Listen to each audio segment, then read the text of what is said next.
Bugun yoshligimdagi orzuyimni amalga oshirdim. Chorsu bozoriga tushib, mana shu shirali olmani xarid qildim va hozir shuni sizlar bilan birga yeb ko'ramiz. Bilmayman nimaga kishilarligimda hech ham olib berishmasdi bu narsani. Ila olib berishgan bo'lsa ham hech ham eslolmayman. Bu javob hech ham eslolmayman.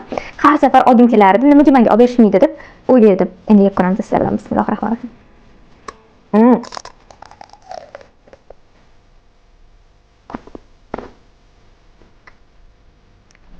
To'g'risini aytsam, hozir mana shunchasini yeb qo'ydim deya olmadim.